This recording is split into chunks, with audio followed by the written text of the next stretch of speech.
Hello,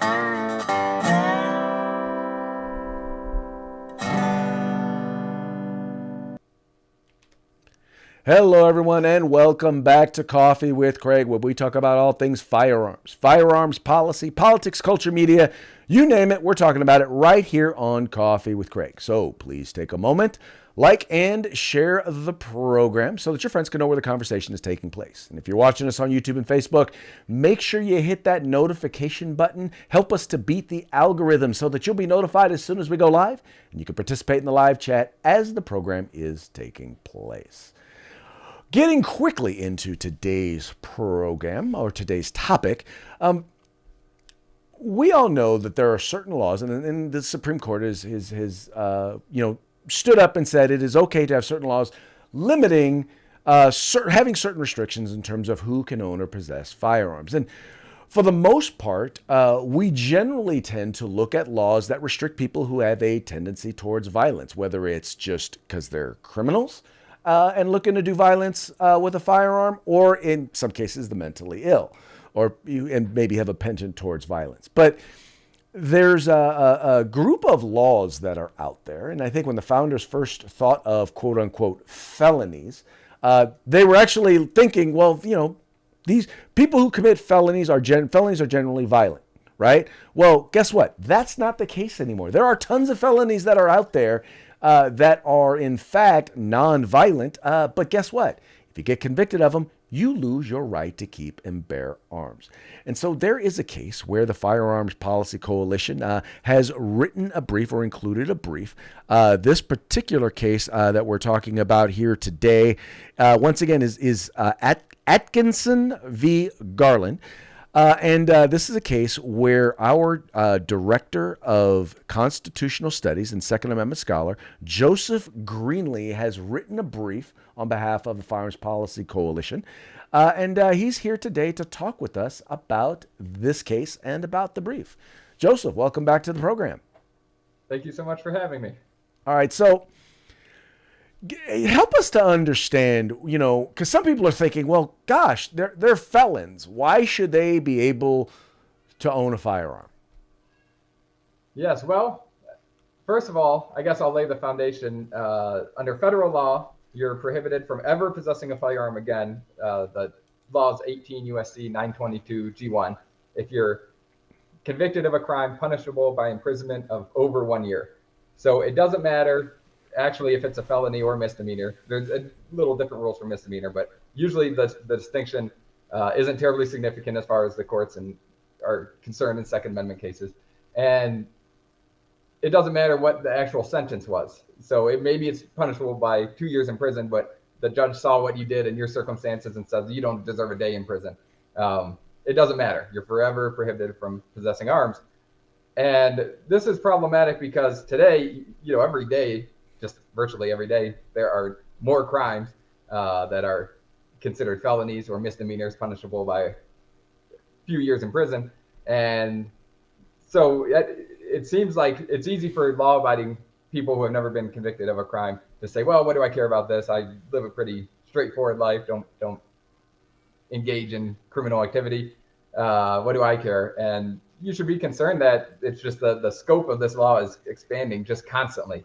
And there are theories out there that I have a book somewhere around here that argues that the average person commits 3 felonies a day. So maybe you wake up, you have breakfast with your kids, go to work, come home, and go on the internet and then watch something and go to bed. You think that can't possibly be me, but it's a pretty compelling case. So with this over criminalization going on, it's an important law. And lastly, I'll say that you should care if that other people are being unfairly deprived of their fundamental inalienable rights. Even if it doesn't affect you directly, you should still care that your neighbors and your relatives and all that are being subjected to this unfair law. So if you violate a law that, for example, you can be punishable by 1 year and 1 day in prison, then you're supposed to lose your right to keep and bear arms. Yes, that's correct. And I'll give you a few absurd examples.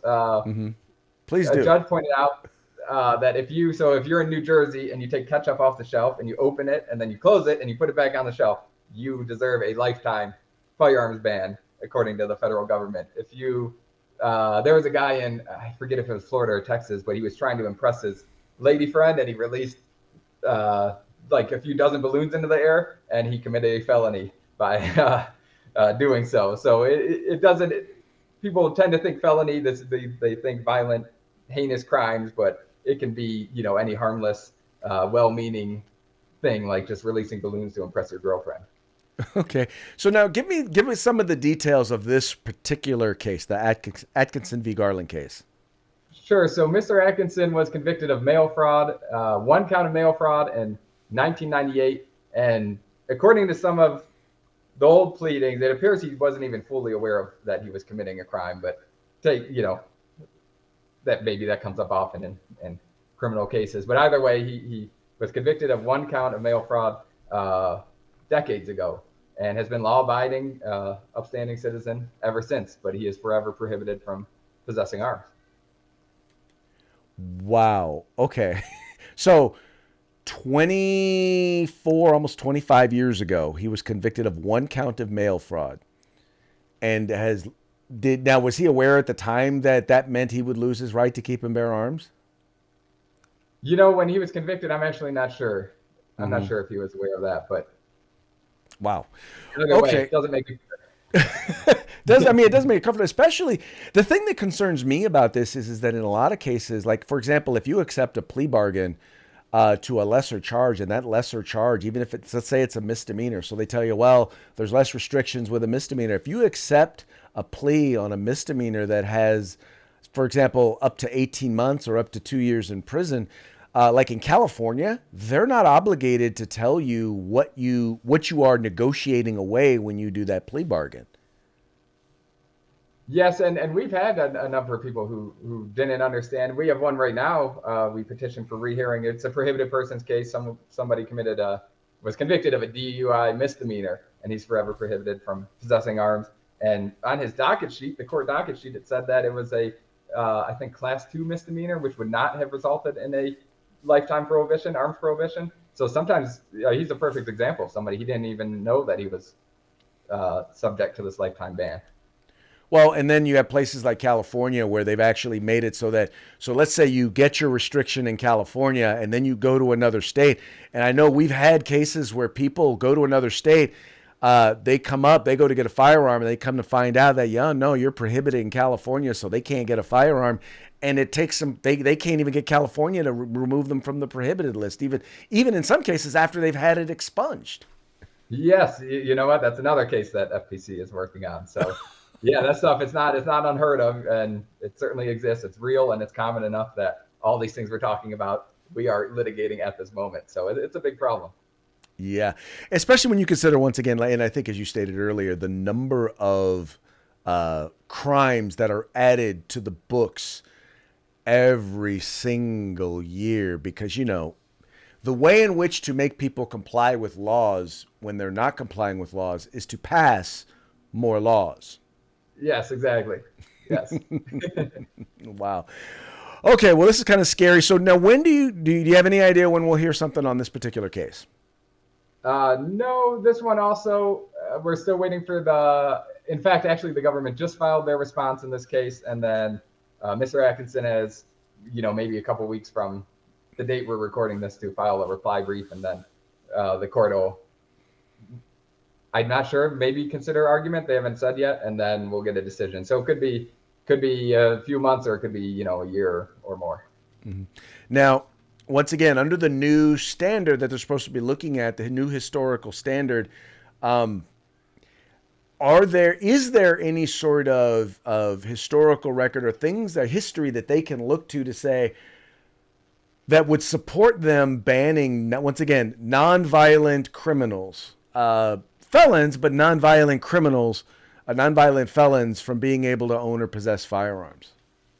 No, there is not. And this is an area in which FPC has made major contributions to the area, one of the many areas that FPC has made major contributions to the field of Second Amendment law. But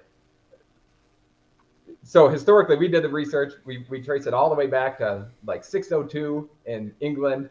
There was this law where if two people were fighting, it was illegal to say, hey, here's a sharp object. Take this, see if this helps in your fight. And from there all the way through medieval England and up to the 1689 English Bill of Rights and all that, it was only dangerous people who were prohibited from possessing arms. And in case you're wondering why I'm talking about England, the Supreme Court has said English history, to an extent, it may matter, especially if it's consistent with the way America has implemented its regulations. So it was only dangerous persons, people likely to use arms for illicit purposes. Then in the colonial America, they were really worried. There are a few Protestants, maybe Catholics would disarm them, or Catholics would be disarmed by Protestants. There was a few of those because they were worried about uprisings, insurrections, and then, but mostly it was people disloyal to the government. So then we get to the founding era, and it's the same thing.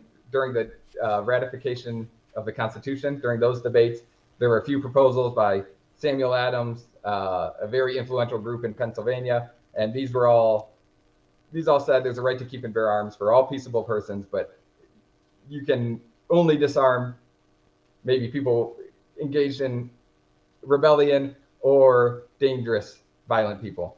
So, and that's how it was all the way up until the mid 20th century. So, sorry, that was a long answer, but throughout all of history, it's only been dangerous people likely to use these weapons for illicit purposes who were disarmed until the mid 20th century, so the mid 1900s. And now all of a sudden you have, who knows how many, it could be millions of non-violent, peaceful persons who are forever prohibited from possessing arms. And if I could just add that history, so Bruin said that you have to look, these modern day regulations have to be historically justified. They have to be consistent with the founders' original understanding of the Second Amendment. And a problem we run into in this prohibited persons area is there was this theory that has been adopted by many courts, this virtuous citizen theory. And it actually started in 1980s. An academic said that in the founding era, people who could be disarmed because they lacked virtue. And then, one scholar started citing another, and then, and it spiraled out of control. And then now all these courts have adopted it. And then we did the research a few years ago, and I actually fully expected to trace this back to the founding era because it's a scholar I have who kind of invented it. Tremendous respect for. He's extremely influential, and we have a lot to thank him for, those of us who value our right to keep and bear arms, but he was wrong about this. And anyway, we discovered that there is no virtuous citizen theory, but it's kind of infested the courts. And so now we are working very hard, going across the country in every case we can find and pointing that out to the court. It's only dangerous persons likely to use arms for illicit purposes, nothing to do with virtue, whatever that means, whatever virtue means to each individual person. It's amazing how in legal theory there are so many things that are out there that just become accepted that are not rooted in fact at all. And that's, the whole two-step process, the whole two-step analysis was literally just, once again, made up out of thin air. And someone said, and a bunch of people said, yeah, let's do that. Let's go with that. And it was a way in which they could, in my opinion, and I'm not a lawyer, and I did not sleep at a Holiday Inn Express last night, but I'm looking at it, and I'm like, they're making up reasons to be able to do something that they really are not legal, that the law and facts do not support them being able to do. Yeah, so that's a perfect example. That's a very modern. That two-part test was invented in 2010, and it swallowed the Second Amendment. Every single law. I mean, virtually, literally, I should say about 98% of Second Amendment laws were upheld under this interest balancing test that some judge just invented, and all the other courts said, hey, that looks like a good idea, just like you said. And it almost destroyed our constitutional right. So, yeah, that's a perfect example, and the virtuous citizen theory is another of how these kind of fictitious methods can just destroy our rights. So that's why it's important to always be aggressively fighting to preserve your rights. Funny how that happens. Hey, how can folks follow the work that you're doing for the Firearms Policy Coalition? Yes, please go to fpclaw.org and check out. We have all the cases that we are litigating, and then all the cases in which we file amicus briefs to support those who have brought the cases. And I hope you'll check out and appreciate the work. We put a lot of time into it and think that it's very meaningful. Well, once again, sir, thank you once again for all of the work that you do on behalf of the Firearms Policy Coalition. You truly are on the front lines fighting the good fight for each and every one of us, and we appreciate all the time, energy, and effort that you put in. Thank you, and thank you to our supporters who make the work possible. All right, ladies and gentlemen, Mr. Joseph Greenlee. All right, folks, as I've always said, the Firearms Policy Coalition is a membership organization. If you want the work that Joseph does, that go on with our legal action or that go on with our legislative action work, we need your help. We need your support. We need you to become a member of the Firearms Policy Coalition. It's real simple. You just follow the join link in the description to this video, and you can join and become a member. There is no us without you, right? We need you. We need you to be a part of the effort. As I always like to say, you're either part of the solution or you're part of the problem. Don't be a part of the problem. Become a member today. And if you are a member, shucks. Even if you aren't a member, please make it a point to support us in another way. How can you do that? That's FPC Gear. That's right. If you go to FPC Gear, you can get all sorts of cool t-shirts, tank tops. We have hoodies. We have doormats. We got all sorts of stuff, all sorts of Pro 2A swag. And the best part about it is every dollar that you spend there goes right back into the fight for our right to keep and bear arms. So you can support the Second Amendment and you can look good doing it. That's fpcgear.com. All right, that is going to be it for today's episode. We very much appreciate you tuning in. We appreciate you liking and sharing the program and encouraging your friends to do the same. Remember, this is a fight for our civil rights. Gotta use them or you're gonna lose them. You guys take care. If you like our videos, follow, subscribe, like, and share.